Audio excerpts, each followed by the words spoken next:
Back everybody, my name is Tucker, and today's the day we've gotten here. Today is going to be the first day that teams have been allowed to make trades in the NBA in a very, very long time. And we actually kind of got like a confirmed trade from yesterday. That's what we're going to be talking about in today's video. Dennis Schroder going to the Lakers. There's actually a lot of interesting dominoes there in a trade that is basically accepted at this point, even though they can't be until a couple hours from now, until noon Eastern. But really quickly, just so that everybody is on the same page here.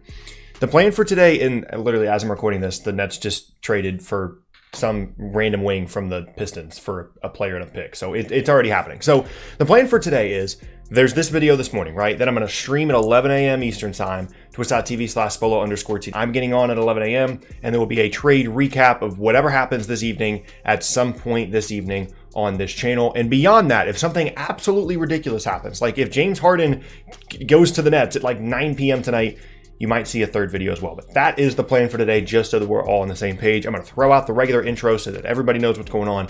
Let's go ahead and get started. Okay, but let's talk about the Dennis Schroder trade, the title of the video here. So this happened live on stream yesterday while I was playing, and we talked a lot of this out yesterday with the people that were on stream, but I have a couple of extra points here as well. First, let's talk about this from the Oklahoma City side.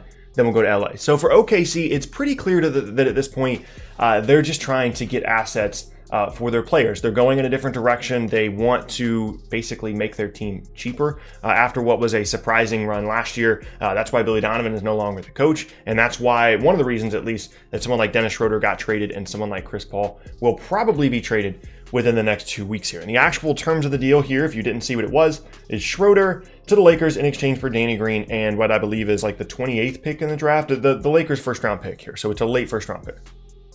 And the reasoning for this for Oklahoma City is just to get value out of Schroder. He's an expiring contract for next year, as is Danny Green. You get the pick. They now have 2 first-round picks. They don't own their own, but they have the Lakers pick now, as well as Denver's that they got in the Jeremy Grant trade, and they can kind of do some things beyond this now, now that they have those extra assets. I wouldn't anticipate, and this was reported yesterday, I wouldn't anticipate that Danny Green will stay on the Oklahoma City roster for very long. It looks like they're going to look to move him to a different team for any kind of assets as well. And for those of you that are watching this and thinking, well, this hasn't been confirmed yet. How is this a trade video if this just happened, or if these things can't even happen until noon?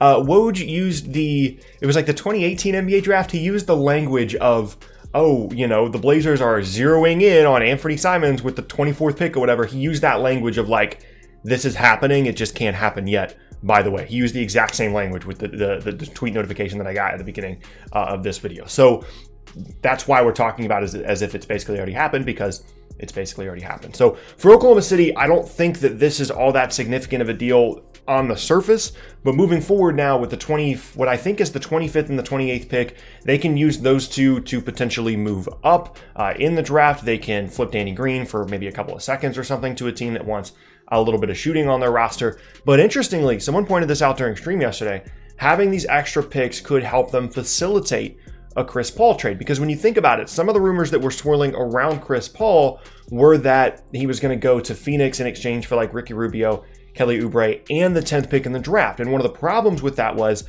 that feels like a lot for Phoenix to be giving up. Even as good as Chris Paul has been in the past, you think about the contract, you think about the age and things like that. That feels like a lot when you throw the 10th overall pick in there. So then if Oklahoma City has these 2 first-round picks to send to Phoenix in that deal, that kind of sweetens the pot a little bit here, and I think that could be a situation that we see arise out of this Schroder deal for Oklahoma City. That's kind of the name of the game here. They understand that they're not going to be competing for championships. They're just trying to get value out of these players, or out of this player specifically, before he becomes a 2021 free agent. Isn't an incredible amount of value. We'll see what they end up getting when they do flip Danny Green, but still, I don't hate the move at all for Oklahoma City, especially if it leads to them dumping Chris Paul and ending up with the 10th pick in this draft, plus Oubre and Rubio. That would be an awesome set of moves. But now let's get to the team that, of course, people want to talk about here. It's the defending champion LA Lakers. And the first tweet that came through yesterday during the stream was that Dennis Schroder was going to be a Laker in exchange for the Lakers pick. And I was like, okay, I don't really know how the salaries work on that. And we literally pulled up the NBA trade machine during the stream yesterday, and I was trying to figure it out. I was like, I don't think it's going to be Danny Green. Like, I know that Lakers fans don't like Danny Green. He hasn't been great, but Like, I just thought that they would try and keep him to, make sure Schroder added to their depth rather than just like swapping out player for player. And I was like, what if it's like Avery Bradley, JaVale McGee plus, Quinn Cook? That makes the salaries work, and then you get the pick, and maybe that would make sense. Turns out it was just Danny Green. And the salaries work there. It makes total sense. I actually love this deal for the Lakers. And I know that there's a lot of people out there, whether they're Thunder fans or otherwise, that are thinking, how did the Lakers get someone that arguably should have won the Sixth Man of the Year award last year in Dennis Schroder for such a cheap price? And we kind of talked about why Oklahoma City was willing to move on from Schroder at this point. But it still doesn't change the fact that this is great value for Oklahoma City, for LA. Schroder is someone that can play make, can facilitate, can score, shot really, really well on catch and shoot threes yesterday, which was a stat that was put out yesterday. I believe he shot 41% on catch and shoot threes last season, which is a really, really good number, and really one of the only downsides you would be concerned about bringing in Schroder in the first place is, yes, he's really good on the ball as a playmaker and creator, but there are going to be times, obviously, when LeBron or Anthony Davis is going to have the ball. That off-ball shooting is really, really critical. And having someone that during the regular season can kind of, take some of the responsibility away from LeBron on the offensive end of the court, especially with what is going to be such a quick turnaround for this roster.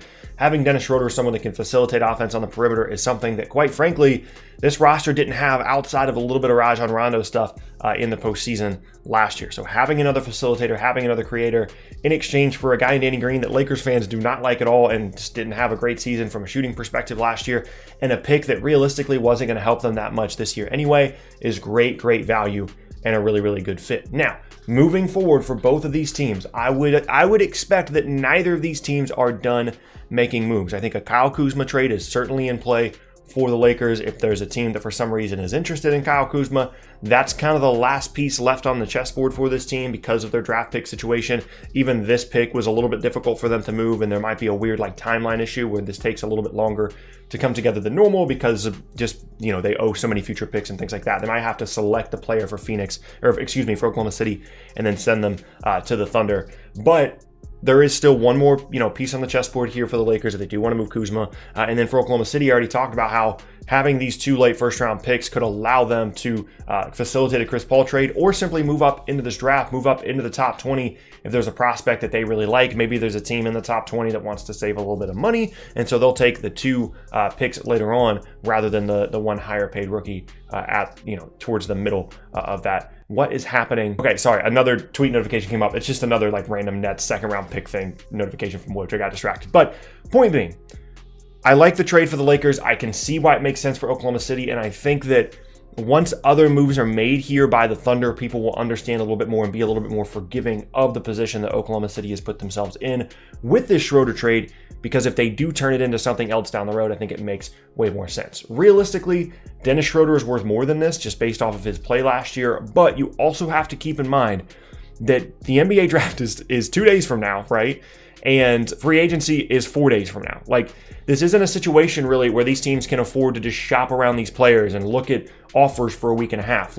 If they see a trade that they think they want to make, that they think makes their team better, they're going to make it and they're going to go into the draft on Wednesday. So even though, a lot of teams appear to have some trades in place here at some point that are going to go through at noon, that doesn't mean that they have had a ton of time leading up to this point to be able to make moves like this. And so I think that that's part of the reason that Schroder ended up being moved for what is, like I said, arguably below market value for him, is just because of the timeline of this whole thing. Trading for picks in advance of Wednesday's draft is going to be a big deal here coming up, and I think that it makes a ton of sense for Oklahoma City to go and make this move, assuming there's another move coming. And for LA, I love the fit of Dennis Schroder there with the Lakers. But that is going to be the end of today's video, and I thank you all very much for watching. Again, as I said at the beginning of the video, keep that timeline of the day in mind today. If you're looking out for content, for me, it is a huge day and it is a huge week in the NBA, and I, for one, am amped. I'm excited. I'm ready to get going. I hope you guys enjoy the rest of your day. Thank you so much for watching this video. If you missed any of my previous videos, be sure to check out the boxes on screen. Thanks again, and I'll see you all next time.